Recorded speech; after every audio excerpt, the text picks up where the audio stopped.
ఏంటి తెలుసా? దేవుని మాటలకు ఎవరు స్పందిస్తున్నారు? ఎవరెవరు స్పందిస్తున్నారు విన్నాం మనం. గాలి సముద్రం స్పందిస్తుంది, సముద్రం స్పందిస్తుంది. దేవుడి మాటలకి ఈ సృష్టి యావత్తు వింటుందని మనం విన్నాం. ఈరోజు వినలేని వాళ్ళు ఎవరైనా ఉన్నారు, స్పందించలేని వాళ్ళు అంటూ ఎవరైనా ఉన్నారు అంటే భూమి మీద ఎవరున్నారు చెప్పండి? తన పిల్లలుగా పిలవబడుతున్న మనమే ఉన్నామని మన ప్రవర్తన మనకు బోధ చేస్తూ ఉంటుంది, మన క్రియలు మనకు బోధ చేస్తూ ఉంటాయి. అవునా కాదు? మన దేవుని మాట వినలేదని మన ప్రవర్తనే, మన గడిపిన సమయం, మన క్రియలు ఇవన్నీ నేను దేవుడి మాటకి స్పందించలేదు అని మనకు తెలియపరుస్తూ ఉంటాయి. పేషెంట్ డాక్టర్ స్పందిస్తేనే ఈ పేషెంట్ బతుకుతాడు, లేకపోతే బతుకుతాడా? బతకడు. అలాగే స్కూల్లో కూడా పాఠాలు ఎన్నో చెప్పుకుంటూ వెళ్ళిపోతారు. ఎవరో ఉపాధ్యాయుడు పాఠాలు చెప్పుకుంటూ వెళ్ళిపోతున్న తర్వాత ఆడు మాలోకంగా వింటే కుదరదు. అక్కడ ఏదో ఆలోచనతో వింటే కుదరదు. ఎక్కడో ఇక్కడ కూర్చున్నాడు, ఎక్కడో ఇంటిగాడి గురించి ఏదో సందర్భం గురించి ఆలోచిస్తే ఎక్కుతుంది ఆ పాఠం. మార్కులు రావట్లేదండి మా వాడికి ఎంత చెప్పినంటే, అమ్మ మీ పక్కోడికి మార్కులు వస్తున్నాయి అని అడగండి, వీడికి వస్తున్నాయి. వీడికి ఎందుకు రావట్లేదు అంటే వీడు ఏది అడిగినా చూసి నవ్వుతాడు. ఎరా అంటే అర్థమైందంటే అర్థమైంది అంటాడు, కానీ ఏదైనా చెప్పరా అంటే చెప్పట్లేదు. నేను చెప్పిన మాటలకమ్మా మీ అబ్బాయి స్పందించట్లేదు, దాన్ని స్వీకరించట్లేదు. నా తప్పు కాదు, అందరూ ఇంకో 9 మంది బాగున్నారు, వీడు ఒక్కడే స్పందించట్లేదు అంటే వీడి తప్పు తప్ప మాది తప్పు కాదని అంటారు తల్లిదండ్రులు. అంటే ఎవరికైనా సరే స్పందించాలండి. నిజంగా నేను చెప్పనా, దేవుడి మాటకు నువ్వు స్పందిస్తున్నావు. ఈరోజు మనం స్పందిస్తున్నాం. ఈరోజు ప్రపంచ క్రైస్తవుడు ఏ మాటకు స్పందించాడు చెప్పండి? రోడ్డు మీద వెళ్తుంటే హార్న్ కొడుతుంటే ఆంబోతులు స్పందిస్తున్నాయి. హార్న్ కొడుతుంటే ఆంబోతులు స్పందించి పక్కకి వెళ్తున్నాయి. వెళ్తలేదా లేదా? ఈరోజు తాగేసి వెళ్తున్నవాడు స్పందించాడా? హార్న్ కొడితే ఎవడ హార్న్ కొట్టాడు అని డాన్స్ అవుతుంది.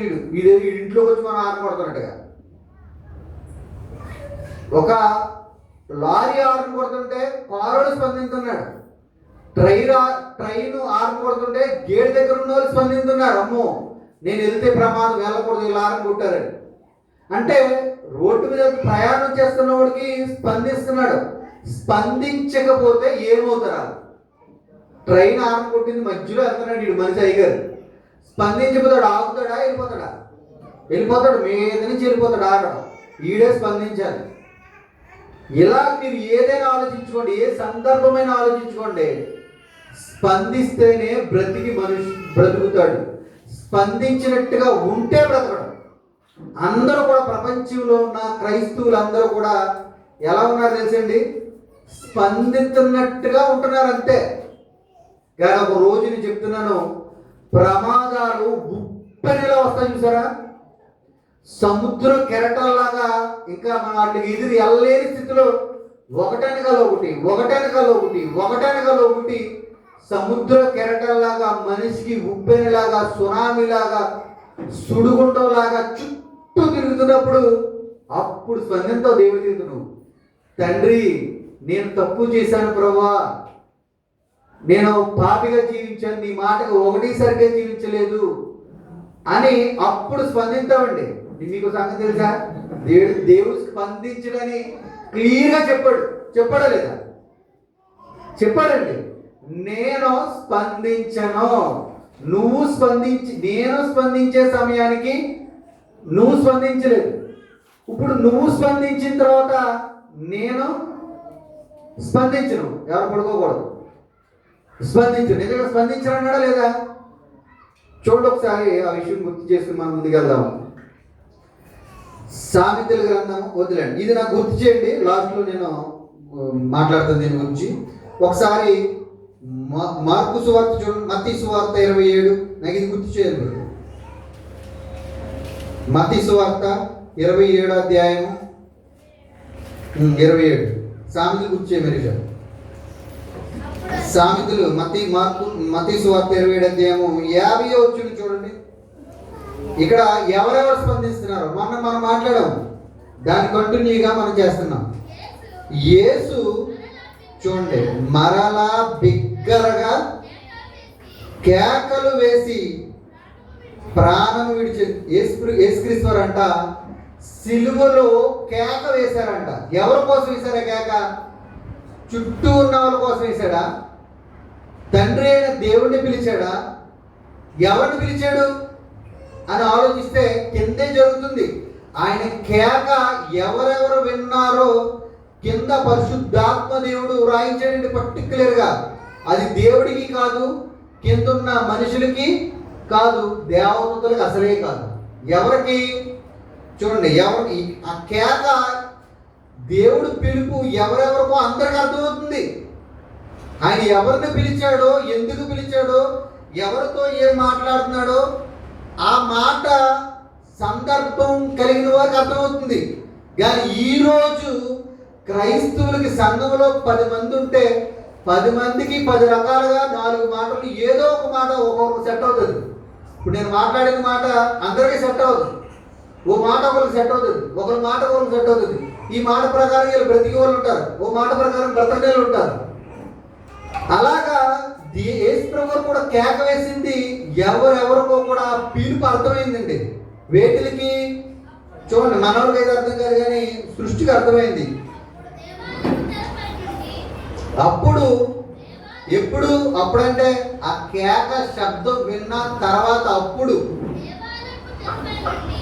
దేవాలయపు తెర, అప్పుడు దేవాలయ తెరపై నుండి క్రింద వరకు 2గా చినిగెను.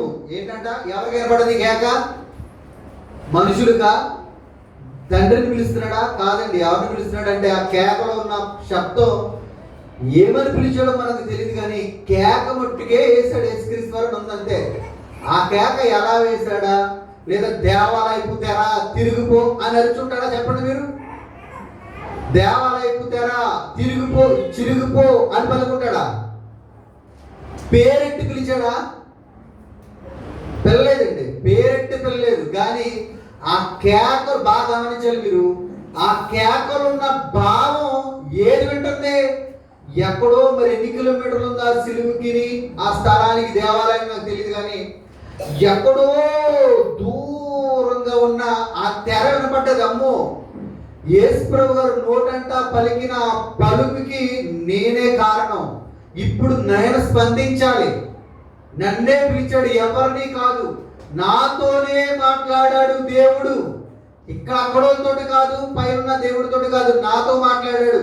నేనెప్పుడు స్పందించాలని ఎక్కడెక్కడి నుంచి స్పందించింది? అది పై నుంచి కింద వరకు స్పందించి. ఉట్టునే క్లాత్ చిరిగిపోద్దా? ఇది చిరిగిపోద్దా? మనం మాట్లాడితే చిరిగిపోద్దా? చిరగదండి. అసలు దేవుడు క్లాత్తో మాట్లాడాడని క్లాత్కి ఎలా తెలిసి? మీరు చెప్పండి ఒకసారి, ఆలోచించండి. అంటే మీరు ఎక్కడ ఆలోచించారా? నాకు ఆలోచించినప్పుడు నిజంగా ఏంటి ప్రభువా ఇది, అసలు నువ్వు ఎక్కడుండి వేసావు కేక? ఆ కేక ఎవరి కోసం వేసావు? అక్కడ ఉన్నవారికి ఎవరికి అర్థం కాలేదు. అక్కడ వాళ్ళు అనుకున్నారు ఏరియాని పిలుతున్నాడు అనుకున్నారు కొంతమంది, ఇంకొకరు పిలుస్తున్నాడు అనుకున్నారు కొంతమంది. వాళ్ళకి తెలియదండి.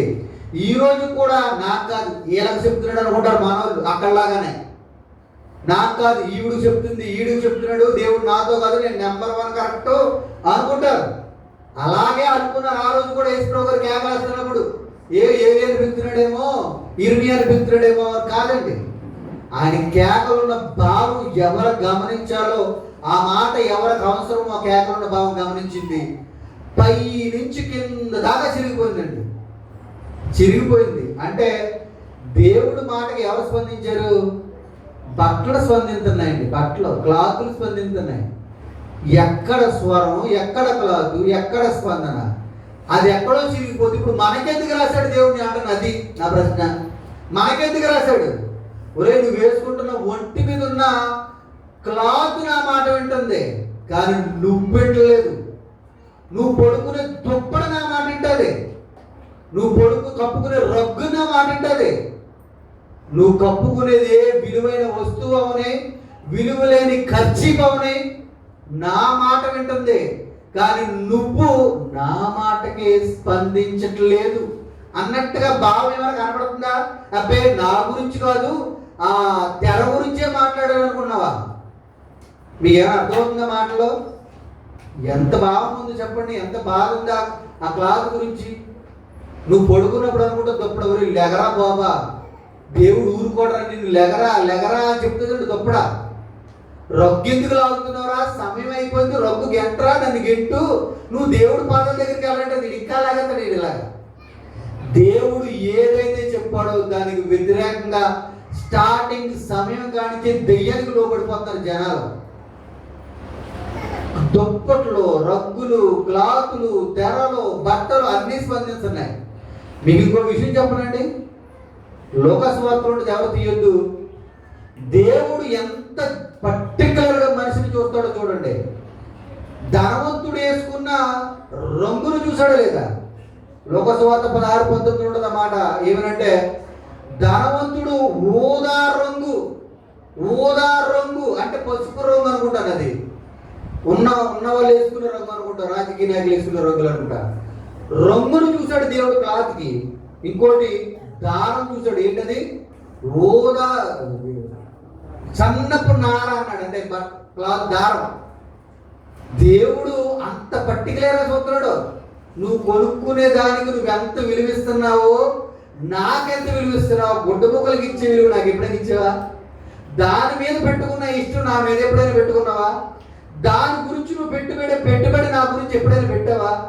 దాని గురించి నువ్వు ఆలోచించుకుని అందంగా కనపడాలనుకున్నావా? ఎప్పుడైనా నా జీవితంలో నా మాటలు పెట్టుకుని ఏ రోజైనా ఉదయం నుంచి సాయంకాలం వరకు నా జీవితంలో ఎప్పుడైనా నా మాటలు బట్టి నాకు అందంగా కనపడ్డావా? ఎప్పుడైనా? నువ్వు కొన్న సీరెట్ కప్పెడతారు నిన్ను జనాలు, నువ్వు కొన్న సూటు బూటు పెట్టి కప్పెడతారు నిన్ను జనాలు. ఏంటి నేను కప్పెట్టే సీట్ల గురించి నువ్వు బతుకుండగా ఆలోచిస్తావు ఎంత దానికోసం? దేవుడు అనడో ఆయన స్వరాన్ని ఎవరంటున్నారని మనం ఆలోచిస్తున్నాం. తెర అంటే బట్టలు, సన్నపు నార వస్త్రాలు, రంగును చూస్తున్నాడు, దారాన్ని చూస్తున్నాడు. అంటే నేనంటాను, నీ తలంపులు వదిలేస్తాడా? నీ పడకను వదిలేస్తాడా? నీ ఆలోచనలు వదిలేస్తాడా? దేవుడు వదిలేస్తాడని నువ్వు అంత ధైర్యంగా ఉంటున్నావు దేవుడికి వ్యతిరేకంగా. అసలు భయం అనేదే నీ జీవితంలో, నీ కళ్ళల్లో కనపట్టలేదు, నీ ప్రవర్తనలో కనపట్టలేదు, నీ శరీరంలో కనపట్టలేదు, నీ మాటల్లో కనపట్టలేదు, నీ చూపుల్లో కనపట్టలేదు, సమయంలో కనపట్టలేదు. ఎక్కడో నా తెర తిరిగిపోయిందండి. ఇక్కడున్న దేవుడి సన్నిధిలో దేవుని జ్ఞానం, దేవుడే ఆకార రూపంలో ఉండి వాక్య రూపంలో నీ దగ్గర ఉన్నాడా, నీ అలమారిలో ఉన్నాడా, నీ పక్కన ఉన్నాడా, నీలో ఉన్నాడా, అయినా భయపడలేదండి. ఈరోజు క్రైస్తవ్యం ఎంత స్థాయికి, తీరా స్థాయికి వెళ్ళిపోయారు అనుకున్నారు చూడండి ఒకసారి. మళ్ళీ అనుకుంటారు నేను ప్రార్థన చేస్తున్నాను కాదు. ఎక్కడ ఆలకిస్తాడు దేవుడు ప్రార్థన? ఆజ్ఞలు అతిక్రమం పాపం అన్నాడా? ఆజ్ఞ అతిక్రమం పాపం అన్నాడా? ఒక్కటి తప్పినా అస్సలు దేవుడు మాట్లాడాడండి. కీర్తనల గ్రంథంలో 66:18 అనుకుంటాను. ఏ మాట అన్నాడు తెలుసండి? హృదయములో పాపమును తలంచిన ఎడల నేను వాని ప్రార్థన ఆలకించను అన్నాడు. పాపం చేస్తే ఆలకించడా? పాపముని తలస్తే ఆలకించడా? ఆలకించడు. అంటే ఆలకించడం అంటే ఏంటి తెలుసా అర్థం? దానికి స్పందించడు అని అర్థం. అందరూ వినాలి, నేను ఇంకా 5 నిమిషాలకు ముగిస్తాను. మళ్ళీ ఇక్కడ నుంచి ఎంత అవ్వలేదు. ప్రార్థన ఆయన మాటలు ఏంటి? ఆయన మాటలు చెప్పిన మాటల ప్రకారం మనం వినాలి. హృదయంలో పాపమును తలంచితే, చేస్తే కాదు. ఏంటి ఇవన్నీ నా మాటలు చెప్పండి, నా మాటల. ఇందులో నేను మాట్లాడిన దాంట్లో ఒక్కటి పొల్లైనా నాది ఉంటే చెప్పండి. మరి మీరు ఎందుకు వినటానికి మనసు పెట్టట్లేదు? వినటానికి మరి చెవులున్నా, గ్రహించడానికి మనసున్నా, అనుసరించి నడవలేక, నా వల్ల వాళ్ళు స్వస్థత పొందుకోలేక కురుంపి పట్టేసి ఉన్నారన్నాడు దేవుడు. ఒక యెషయా అంటాడు, మీకు తెలిసే మాటలన్నీ. ఏమంటాడు? వినగలగటానికి చెవులున్నా, గ్రహించడానికి మనసున్నా, అనుసరించి నడవటానికి నట్టలేదు వాళ్ళు. ఎందుకు తెలుసా?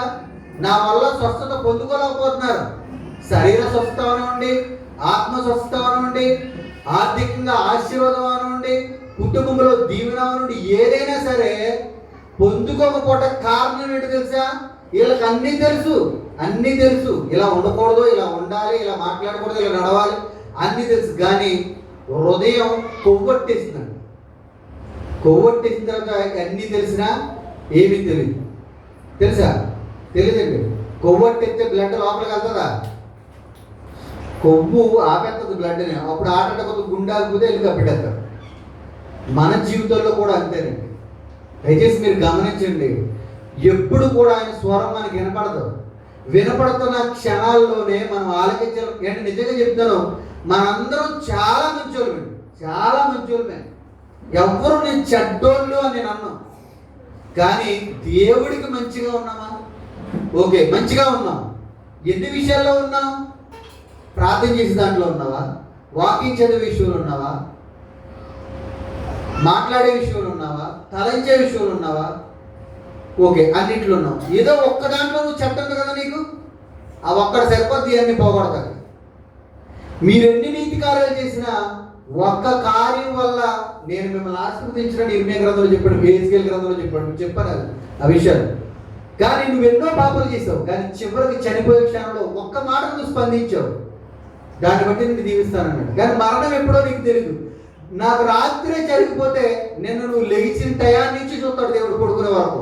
అసలు నిన్న నా కూతురు ఎలా ఉంది, నా కొడుకు ఎలా ఉన్నాడో, నా పిల్లలు ఎలా ఉన్నారో, నా సేవకుడు ఎలా ఉన్నాడో. పోనీ క్షణం తెచ్చుకోడు, పోనీ ఒక రోజు ముందు నుంచి చూస్తాడు. ఈ రోజు అంతా బాగున్నాడు అనుకోండి, నిజంగా పశ్చాత్తాపం కలిగి లెగిసిన సమయం కాడికి పడుకునే సమయం వరకు చూస్తాడు. బాగున్నా అనుకో, తీసుకెళ్ళి అక్కడ పెట్టుకుంటాడు. నువ్వు అన్ని రోజులు కరెక్ట్గా ఉన్నావు, ఆ ఒక్కరోజే లెగిసిన సమయం బాగలేదు, పడుకునే సమయం దాకా బాగలేదు. ఏం చేస్తాడు? ఇన్ని రోజులు బాగున్నాయని తీసుకెళ్ళి పరలోకాలు పెడతాడా?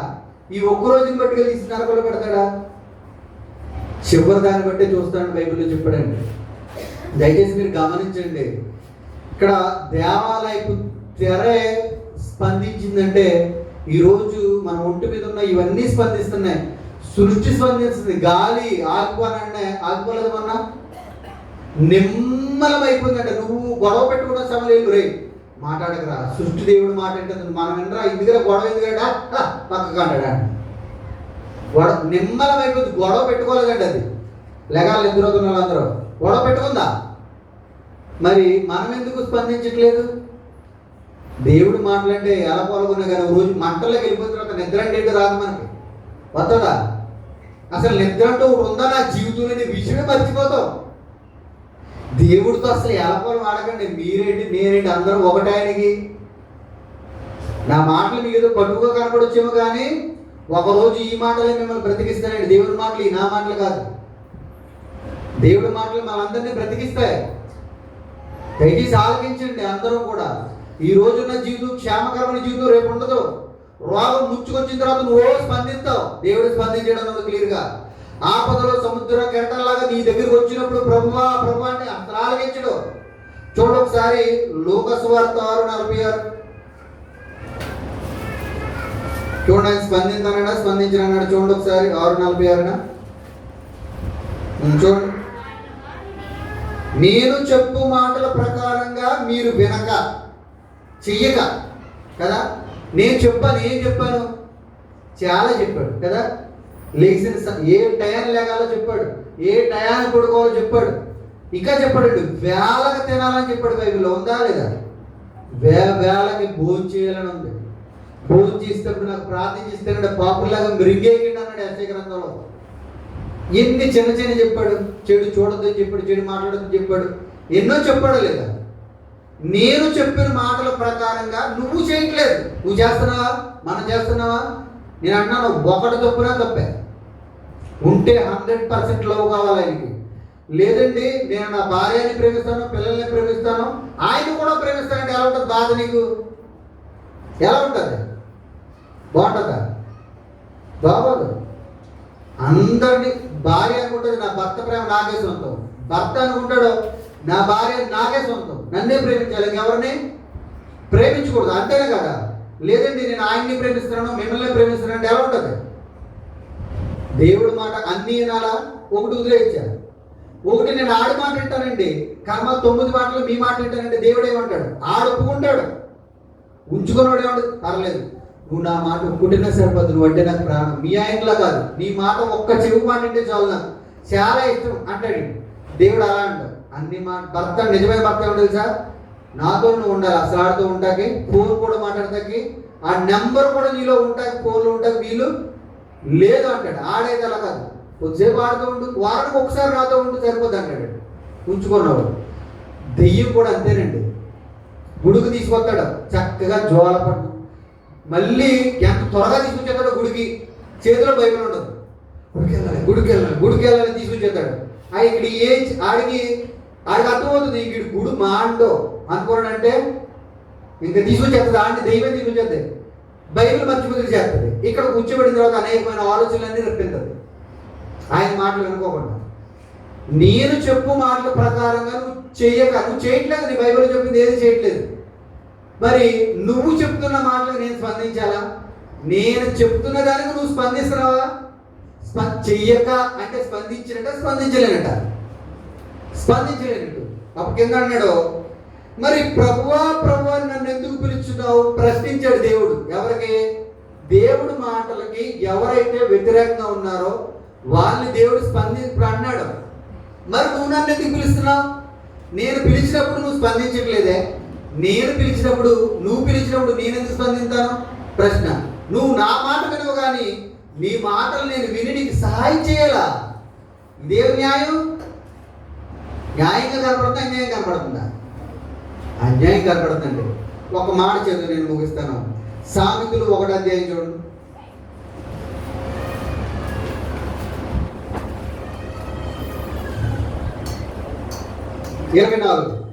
చూడండి, దేవుడు స్పందిస్తాడా, స్పందించకపోగా ఏం చేద్దాం చూడండి. ఏంటి, మనం బ్రతుకున్నామంటే నేను చెప్తాను, ఒక మాట గుర్తుంచుకోండి, అదృష్టవంతులమే అంటాను నేను, ధన్యులమే అంటాను నేను. ఎందుకు ధన్యులు అంటాను తెలుసా? ఈ రోజు నుంచి అయినా మనది ఏదైనా లోపంగా నా జీవితం ఇది కనపడుతుందని, నా కన్న తండ్రి నాతో మాట్లాడాడు అని నీకేమైనా స్పందిస్తే దాన్ని విడిచిపెట్టి దేవుని పాదాల దగ్గరికి చేరేటువంటి ఒక గొప్ప అవకాశం నీకు ఇచ్చాడంటే అదృష్టవంతుడు కదా. కోట్లున్నా కానీ ఆడు దురదృష్టవంతుడే అంటాను నేను. పాప జీవితాన్ని విడిచిపెట్టి నాలో ఈ లోపం ఉంది, నేను సరి చేసుకోవాలి, దేవుని మాటలు స్పందించాలి, అప్పుడే దేవుడు నా మాటలకు స్పందిస్తాడు అని నీకేమైనా అర్థమైన రోజు అది అదృష్టమైన రోజు ఏంటండి. కోట్లున్న నీ కాలి కోటికి పనిచేయడంటాను నేను. మరో జీవితానికి వెళ్ళేటువంటి అవకాశం, పరలోకానికి వెళ్ళే అవకాశం, మనల్ని కని పెంచి పోషించిన కన్న తండ్రిని కల్లారా చూసి ఆనందించి ఆయన సముఖంలో ఆయన మహింపరిచే అవకాశం ఈ రోజుకి నీకు ఇచ్చాడు కదా. ఇచ్చాడంటే నువ్వు బ్రతుకున్నావని అర్థం. రాత్రే నువ్వు పోతే ఇంతకాలం బ్రతికిన జీవితాన్ని బట్టి ఏమోదు. మంచి మంచి యాంకర్లు పోయారండి, లేడీస్, ఇంగ్లీష్ వాళ్ళు, మంచి ఆ కొవ్వు అంటే కనపడదు వాళ్ళకి, అంత చక్కగా ఇంటర్వ్యూ చేస్తున్నారు, ఇలా పడిపోయారు. షటిల్ ఆడుతున్నారు, మంచి ఫిట్నెస్లో ఉంటారు, షటిల్ ఆడుతూ పడిపోయాడు. జిమ్ బాడీ వీళ్ళందరూ వెళ్ళిపోతుంటే కొవ్వొట్టేసి ఉన్నాం మనం. కొవ్వొట్టేసిన మనం వెళ్ళిపోవడం ఎంత అవసరం? క్షణాల్లో వెళ్ళిపోతాం. కానీ దేవుని కోపదల మనల్ని కాపాడుతుందంటే అదృష్టవంతులమా కాదు. మరి ఇంత అదృష్టమైన రోజు ఉన్నప్పుడు నేను చేస్తున్న తప్పని మనకు అనిపిస్తే స్పందించండి దేవుని మాటలకి. చూడండి 24, నేను మాట్లాడగా, నేను పిలవగా, నేను వాక్యం చెప్పగా అసలు మీరు కూడా వింటలేదు. వింటున్నారన్నాడా, వింటలేదు అన్నాడా? వినకపోతుంది. నేను చెయ్యి చాపగా ఎవడను అసలు లెక్క పెట్టకపోతుంది. లెక్క పెట్టారు. చెయ్యి చాపుతున్నాడు అంటే అర్థం ఏంటి తెలుసా? దినమెల్లా నా చేతుల్లోకి రామని పిలుస్తున్నాడండి దేవుడు. దినమెల్లా చేతులు చాపుతున్నాడు అన్నాడా లేదా? ఏంటి, కన్న తండ్రి ప్రేమమేడండి, చాలా ప్రేమ. ఇందాక మనం విన్నాం ఆయన ప్రేమ ఆయుష్కాలం ఉంటుందంటండి. దేవుడి మాటలు ఎంతో లోతుగా చూసింది ఆ పిల్ల. ఆయన మనసును అర్థం చేసుకునేటువంటి జ్ఞానం తనకి ఇచ్చాడు, ఆ మనసు ఇచ్చాడు.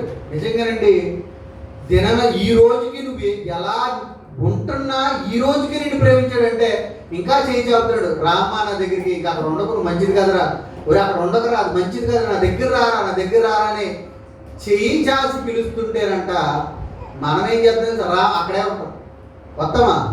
అసలు నువ్వు చేయి చాపినా నీ చేతులు లాగేసినా నేను రాను ప్రభువా, నేను రాను, నా మనసు తృప్తిగా అన్న తర్వాత పాపం విడిచిపెట్టిన తర్వాత అప్పుడు నీ దగ్గరికి వస్తానంటే ఉన్నాను. నేను చేయి చాపగా అసలు ఎప్పుడు లెక్క చేయట్లేదు. అసలు నేను చెప్పిన బోధ సేవకులతో ఎన్ని రోజులు ఎన్ని మాటలు వీడియోలోనో ఫోన్లోనో ఆదివారం ఏదో రకంగా మాట్లాడుతున్న బోధ మీరు వినక త్రోసివేసి, నేను చెప్పిన బోధ ఏమీ మీరు వినక త్రోసేశారు. ఎక్కడ త్రోసేశారు? ఫోన్ దగ్గర తోసేస్తాం, ఇంట్లో తోసేస్తాం, బయట తోసేస్తాం, తెలియదు మనకు తోసేస్తున్నట్టు. కానీ దేవుడి దృష్టిలో ఎలా తెలుసా, నన్ను తోసేస్తున్నారు వీళ్ళు, ఎక్కడెక్కడ ఉన్నారు వీళ్ళకే తెలియట్లేదు. నిజంగా ఎంత బాధపడతా చెప్పండి? భర్తను భార్య తోసిస్తే ఎంత బాధ, భార్య భర్తను తోసిస్తే ఎంత బాధ, పిల్లలు తల్లిదండ్రులు తోసిస్తే ఎంత బాధ, పిల్లలు తల్లిదండ్రులు తోసిస్తే ఎంత బాధ. ఈ బాధలు మనకు తెలుసు కదా, తెలుసా లేదా? ఎందుకు తెలుసో తెలుసండి మనకి, ఈ బంధాల్లో మనం కలిసి ఉన్నాం కనుక, అరే నా పిల్లలు నన్ను గిట్టేస్తున్నారా అని తల్లిదండ్రులకు ఉన్న బాధ వర్ణాతీతం అంటారు, దాన్ని వివరించుకోలేరు, జనం సరిపోతారు.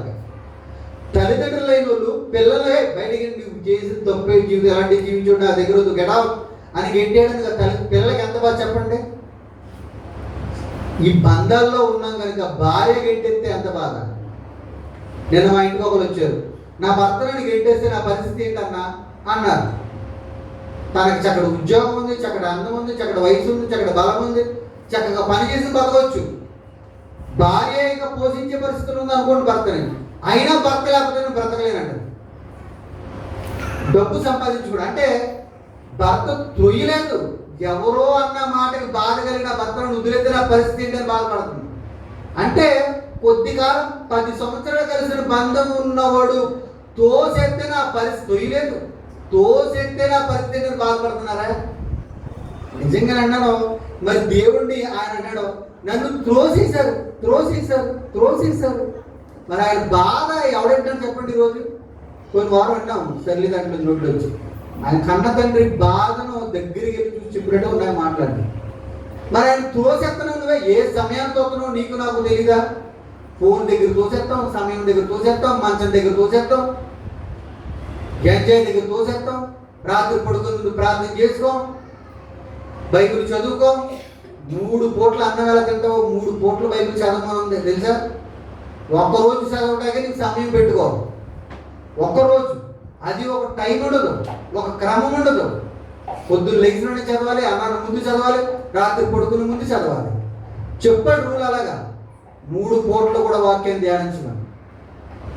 చూడండి ఇక్కడ ఏమన్నాడు, నన్ను త్రోసేసిరి, నేను అసలు గద్దించాను. నేను గద్దించినప్పుడు దేవుడు గద్దించాడు. దేవుడేనండి నా ఏంటంటే నిజంగానే చెప్తాను, మీరంటే చాలా ఇష్టమండి. అందరంటే అందరూ ఇక్కడ కూర్చున్న ప్రతి ఒక్కరు అంటే నేనంటే మీకు ఇష్టం లేదా? ఇష్టమే. మీరంటే నాకు ఇష్టం లేదా? ఇష్టమే. కానీ నేను అన్నాను, మనము అలాగే దేవుడికి ఇష్టం ఉండాలని నేను చెప్తున్నాను తప్ప అసలు నాకు మీ మీద కోపం. ఇంకా నేను ఇక్కడ నిలబడేటప్పుడు ఏమనుకుంటుంది తెలుసా, చాలా ప్రేమతో స్లోగా చక్కగా చెప్పాలనుకుంటానండి. ప్రతి ప్రసంగానికి ముందు నేను ఉండే ఆలోచన కానీ అసలు నా ఆలోచనే నెరవేరు. ఇక్కడ చూడండి, మరి దేవుడు గద్దించినప్పుడు దేవుడు గద్దిస్తున్నాడు అని ఎలా చెప్పాలన్నమాట? ఎలా చెప్పాలి? గద్దించే మాట గద్దించేటట్టుగా ఉండాలండి. ప్రేమతో చెప్పిన మాటలు ప్రేమతోనే చెప్పాలి. హెచ్చరించే మాటలు హెచ్చరించేటట్టుగా ఉండాలి. ఇక్కడ దేవుడు అదే అన్నాడు, నేనంటే ఎవరు? జీవన దేవుడు. నేను జన్మనిచ్చిన దేవుణ్ణి, బ్రతుకునిచ్చిన దేవుణ్ణి, ఆరోగ్యం ఇచ్చిన దేవుణ్ణి, ఆయుష్ ఇచ్చిన దేవుణ్ణి, డబ్బు ఇచ్చిన దేవుణ్ణి, అన్ని ఇచ్చిన నేను గద్దిస్తుండగా అస్సలు లోపడకపోతే ఇప్పుడు ఒక్కడు కూడా నా మాట అంటలేదు. నాకు అస్సలు ఒక్క మాట కూడా విలువ ఇవ్వట్లేదు. అన్ని ఇచ్చింది నేను, నాకేమి ఇవ్వట్లేదు అన్నాడండి. లోపట్లేదు అంది. కాబట్టి ఎప్పుడు కాబట్టి అంటే అర్థం ఏంటి? మీరు నా మాటలు స్పందించట్లేదు కనుక కాబట్టి మీకు అపాయము కలుగునప్పుడు నేను నవ్వెదను అన్నాడు. స్పందిస్తున్నాడా? నవ్వుకున్నాడా? నవ్వుకున్నాడు. అంటే దేవుడు మాట నా మాట. చూడండి, నేను నవ్వుకుంటాను, మీకు భయం వస్తుంది ఒక విషయంలో, ఒక సందర్భంలో, మీ కుటుంబ పరిస్థితులు బట్టో, లేదా మీ ఆర్థిక ఇబ్బందులు బట్టో, మీ ధనాన్ని బట్టి, మీకున్న అనారోగ్యాన్ని బట్టో, మీకున్న ప్రతి మనిషికి సమస్యలు లేని మనిషి లేడండి. ఆ సమస్యలను బట్టి మీకు ఏమొస్తుంది? మీకు భయం వస్తూ ఉంటుంది లోపల. ఏంటి నా పరిస్థితి, ఏంటి నా పరిస్థితి అని భయం వస్తూ ఉంటుంది.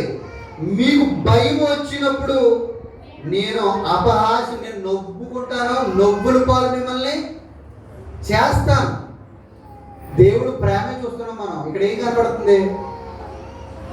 పరిశుద్ధాత్మ దేవుడు ఏమి రాయించాడు? దేవుడు మనసులో ఉన్న మాటలో మీకు ఎంత, మీ ప్రవర్తన ఎలాంటిదో ఆ ప్రవర్తన దేవుడు కూడా ప్రవర్తిస్తే మీ పరిస్థితి ఏంటి? చూడండి, నేను నవ్వుకుంటాను, భయము మీ మీదకు తుఫాను వలె వచ్చినప్పుడు, సుడిగాలి వచ్చినట్లు మీకు అపాయము కలిగినప్పుడు, మీకు కష్టము దుఃఖము ప్రాప్తించినప్పుడు నేను అపహాస్యము చేసేదను. ఇంకా నేను వివరించలేదు, సమయం అయిపోయింది. ఇంకా అప్పుడు వారు మళ్ళీ స్పందించారా లేదా? ఎప్పుడు స్పందించారు? అపాయాలు వచ్చినప్పుడు స్పందించారా? అపాయాలు రాలేనప్పుడు స్పందించారు. ఇక్కడ మనం భయం వచ్చినప్పుడు స్పందించావా? నీకు అన్నీ ఉన్నప్పుడు స్పందించావా? ఆరోగ్యం ఉన్నప్పుడు స్పందించలేదు, భయం లేనప్పుడు స్పందించలేదు, నీకు అపాయం లేనప్పుడు స్పందించలేదు, ఏమి లేనప్పుడు స్పందించలేదు. కిందకు వచ్చిన తర్వాత నీకు భయం వచ్చింది, తుఫానుల వలె కష్టాలు వచ్చినాయి, నష్టాలు వచ్చినాయి, బలహీనతలు వచ్చినాయి, అన్నీ వచ్చిన తర్వాత ఇప్పుడు నువ్వు స్పందిస్తున్నావు. చూడండి, అప్పుడు వారు నన్ను కూర్చి మొరపెడతారు గాని నేను ప్రత్యుత్తరం ఇయ్యకుందును. నేను స్పందించానన్నాడా? స్పందించానన్నాడా? ఆయన అన్నమాట. నన్ను శ్రద్ధగా వెతికెదరు కానీ వారికి నేను కనపడదు. చాలండి, నేను ముగిస్తున్నాను. దయచేసి ఈ సృష్టిలో స్పందించలేదంటూ భూమి మీద అంటూ ఆయన కంటికి కనపడుతుంది ఏది లేదు. అన్ని స్పందిస్తున్నాయి, జీవరాశులతో సహా. చీమ కానించి సింహంతో వేసుకున్న చీమ స్పందించిందనంత బైబిల్లో, మత్తయి సామెతల గ్రంథం 6వ అధ్యాయంలో స్పందించింది.